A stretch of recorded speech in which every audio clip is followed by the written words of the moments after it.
Natasha, how are you? Hi, Nicole. Good, good. How are you? Good, thanks. I'm so happy that you're here with me today. I've been saying that to you recently that I totally sing your praises to everyone I meet, and as you know, we've been working together now for 2 months, and I just felt that it would be amazing to share some of what you do with my readers, just because they struggle with a lot of the things that I was struggling with a couple Mm-hmm. of months. So maybe you can tell me what you do and what your business name is and what you're all about. Mm-hmm. My business is called Systems Rock, and I call myself Systems Chick because I'm the one who is crazy enough to love spreadsheets and like organizing stuff. And on the personal side, I'm the person who just color codes her clothes. Like it's a bit crazy, but yeah, that's me as well. And what I do is that I help small business owners who usually run their businesses by themselves, maybe with a tiny team of one person, maybe here and there helping them, to organize their workload, just like get back in control of their life. Because what happens a lot of times is that when we start a business, and I've been in the same shoes myself, like I've done it. I started the business hoping that, oh, I know how to organize things, so like what's the problem? And then I had to do just about everything, like from marketing to copywriting to just being present on social media, web design, like even that crazy. And I didn't have time for anything, and it was just crazy. My husband was very upset about my Uh-oh. not my not being a very friendly person, and that's where I find a lot of clients find themselves as well. So I'm the one who brings sanity back in their life. Just we look together at how they do things and become, and I make suggestions what would be a way to do it, maybe faster, maybe a bit smarter, maybe automate some things, or just not do other kind of things because it just wastes their time and doesn't bring any results. So Right. that's what I do.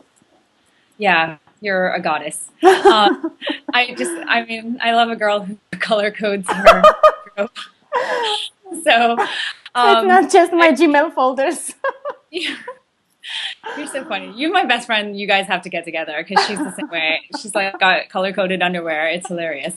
Anyways, that's another topic. But what I was gonna say is that yeah, I feel like you're very very good at what you do, and you've helped me tremendously in my business and running it. And so as you know, my focus is women and women's health and women business owners and how they feel on a daily basis. And I obviously focus on their menstrual health, but Mm-hmm. all of these things are so related.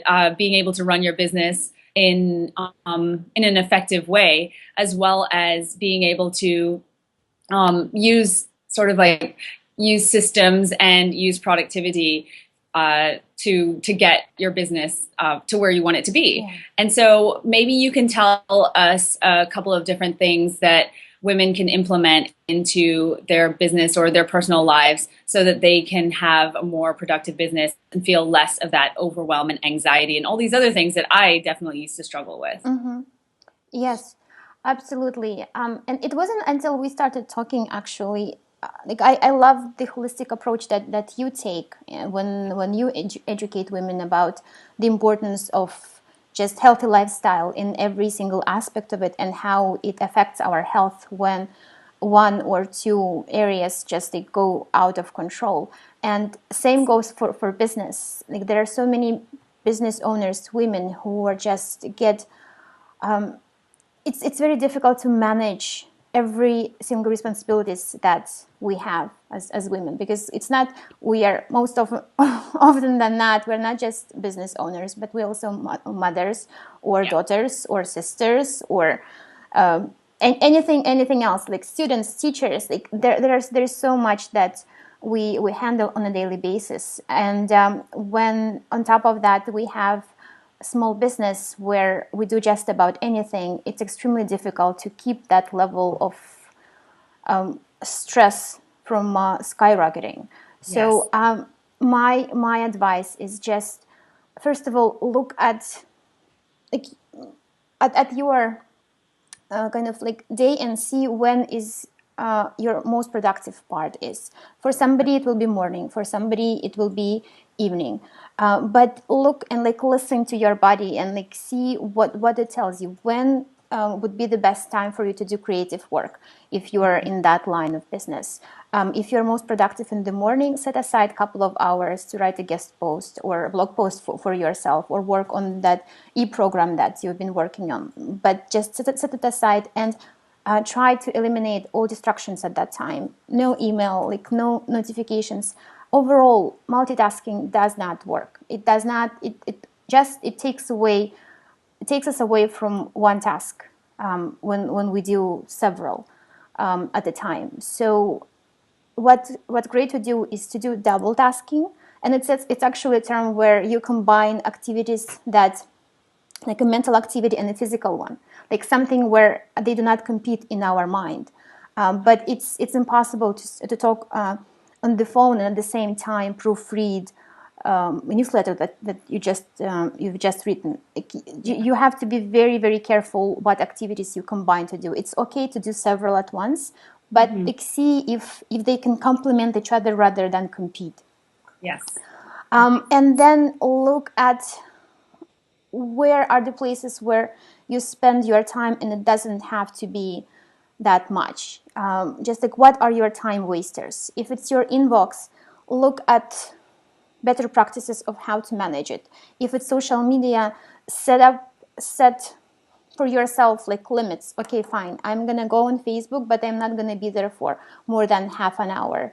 Set a timer. It's very annoying thing, but it's very powerful, like egg timer that we talked about. Yes.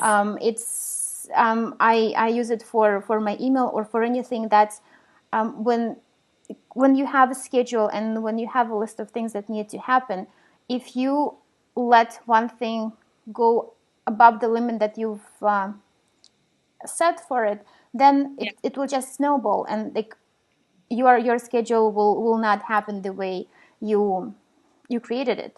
So next time, just okay, it will happen. Like it's not like I'm perfect, or like anybody can predict crisis from happening or something like that. But when you are conscious of, okay, fine, if writing a blog post takes me a couple of hours, I will set these 2 hours right there, and then I'll stop once those 2 hours are up. I'll assign more time later to come back to proofread or something. But just like be very self-conscious about the time you spend on each task, because if we do not assign specific time, that task will take as much time as there is available.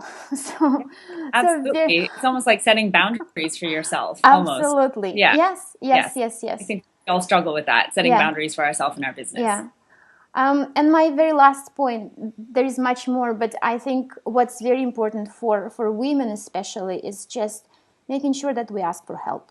Because sometimes like, we just take on and on and on responsibilities that are piling up, and we say yes to everything, not wanting to offend someone or wanting to appear that, okay, I can do it all, no problem. But it builds that the fatigue builds inside, and like at some point we can't really take it any longer. Yeah, so, we just completely burn out. I mean, that's when women come to me. When they're like, they've not used you, and now they're in the burnout phase. Yeah, so that's true. It makes sense, right? You're just in that overwhelmed, anxiety-ridden, awful place, and you just don't know what to do, and everything feels kind of hopeless. Yeah, absolutely. And when there is just one business owner, she doesn't delegate much. It's everything stops when she cannot work, cannot perform properly. So it's not a good place to be. So taking care of yourself, like making sure that you establish those boundaries for yourself and for everybody else, for that matter, is a great way to kind of like organize a bit how your day goes. Okay. So those are 3, I think, really amazing points that so many people overlook, or at least so many women in my experience overlook. I did for a really long time. And just paying attention to those 3 has completely changed how my business looks. And so I'll just go over them again. So the first one you said was using the first hour in your morning, or at least finding the time in your day that you're most productive, and isolating that time, whether that's morning or midnight. I mean, for some people it is. Yeah. And then and using that hour as productively as possible. And then the second thing you said was you're talking about like doing what you're doing, tasks and not multitasking, Yeah. and using an egg timer. That egg timer thing. That's like, you have to love it. I know it's so annoying, but simplest tool, but it's like so, I mean, it's amazing. It's life changing, literally. I love it. I actually really enjoy using an egg timer because it keeps me on schedule. And whereas before I would just like, just 4 hours would go by, and then I'd be not finished and not knowing what I had accomplished or done. And yeah, I don't like that feeling. So the egg timer is amazing. And just like you said, using your time as effectively as possible and not multitasking. And that's the other thing. I think that we just live in a world where everybody thinks that we should be multitasking, and that is the most effective way to do things. But we're coming back around slowly, it seems, to just doing one thing at a time, and realizing that that's much more effective. That's true. I'm sure that's in your experience. Yeah, absolutely. And there have been studies done, and when you do more than one task at the same time, it slows you down significantly, and it's actually it lowers your IQ. And for women, for some reason, it's even more than for men. So it's not a good thing. I'll tell you why that is. It's because we're way more prone to having a stronger stress response than men are. Yeah. So our hormones make things a little different in our bodies. And so we're more prone to that. And it actually lowers our IQ because it burns out our hippocampus, which is where all our memory is stored. So I know. You are my encyclopedia. Medical encyclopedia. I love it. You have so much wealth of knowledge. It's so crazy how it's connected. Yeah, absolutely. Yeah. I know. But and then, okay, so then the third thing you said was setting boundaries, which again, women are prone not to do because we're programmed to overgive and overprovide and overpromise. I feel like I've done that a million times, and I've written about it, and all my friends laugh at me because they know me. But we do that. And so I think in our personal lives, especially, but in our business, setting up those boundaries, what you're saying is really key to being able to have a sustainable business and to continue being successful. Right. Absolutely. Cool. Well, thank you so much for sharing all of that. I like I said, I've learned so much from you, and I think those 3 points are really, really important for women to remember in business and work and in any kind of environment like that. So thank you so much for sharing with me today.